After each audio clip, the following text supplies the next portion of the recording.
even make it out of the parking lot. That's sad. Like, yeah, make sure that fifth wheel's locked, buddy. Yes. All right. Oh, hold on. Let me see what time it is first. That's going to determine what we do after this. I figured as much. Okay. I know what we're going to do after this. All right. So, coupling area. First thing we're going to talk about is our electrical line. All right. Our electrical line is properly mounted secured at both ends because it connects here and then here to the truck. All right. Both ends. It's not worn, torn, frayed, cut, or dry rotted, and the wires aren't exposed, spliced, or frayed.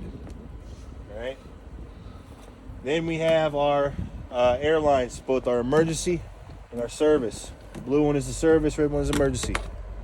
All right. Our airlines are probably mounted secured at both ends because they connect here to the trailer and here to the truck. All right, they're probably mounted secured at both ends. There's no abrasions, bulges, cuts, or dry rot, and none of them are leaking. Your glad hands, which are these pieces right here.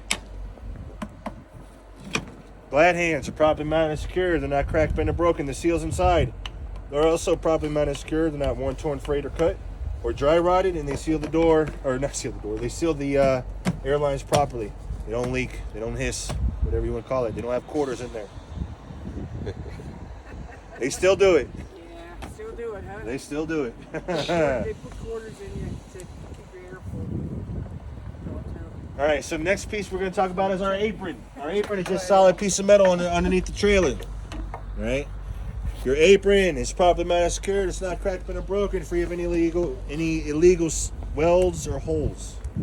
Can't have any welds or holes. Next up is our skid plate. Our skid plate is right here.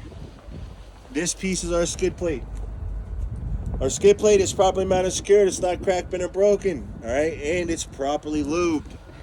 Also, there is no gap between the apron and the skid plate. It'd be okay if I refer back to that fifth wheel, right? No. Instead of a skid plate. Skid plate. The fifth wheel, the sliding fifth wheel is completely different. So that's what we're talking about next, though. I'm going to show you the exact parts of the sliding fifth wheel so you don't get confused. All right. This triangle piece right here that connects to your skid plate and this rail are what your sliding fifth wheel is. All right. So we got to talk about that. Our sliding fifth wheel is properly mounted and secured. It's not cracked, bent, or broken. The locking pins are in the fully locked position. There's 3 of them.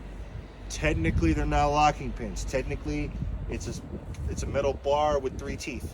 But if you want to call them locking pins, it's fine. I don't really care. You know what you're talking about, basically. All right. Now, connecting that whole sliding fifth wheel to your frame is called your mounting platform and your bolts, right? Your mounting platform is basically an L-shaped piece of metal that's here and here. It connects to your frame, all right? These 2 pieces right here, basically it's one. It's an L-shaped piece of metal. That's your mounting platform, and obviously these are your mounting bolts. They are properly mounted and secure. They're not cracked, bent, or broken, and there's no missing mounting bolts. You will know you're missing a mounting bolt because there'll be a hole right through the frame.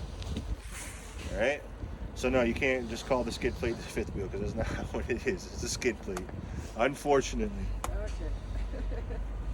All right, so underneath the truck, I'm not gonna get up under there and point it out. All right, but underneath the truck, on the inside, you're gonna have your kingpin. Your kingpin is properly mounted and secured. It's not cracked, bent, or broken. All right, if you want to see a kingpin, you look underneath that trailer. You see what it looks like. All right, also underneath there where you can't really see it is a metal bar that goes all the way across the kingpin. That's called your locking jaw. Your locking jaw is properly mounted and secured. It's not cracked, bent, or broken, and it's fully locked around the shape of the kingpin. All right, now to release that locking jaw, you have your release handle. The release handle is properly mounted and secured. It's not cracked, bent, or broken, and it's in the fully locked position, which means all the way in.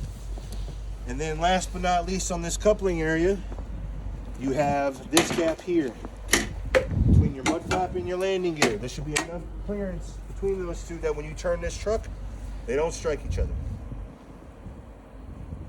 which this one does. All right? And that's it for the coupling area. Any questions? I almost missed the release arm, but I got it at the end. Get the gap between the I already got the gap. and the I did. yeah.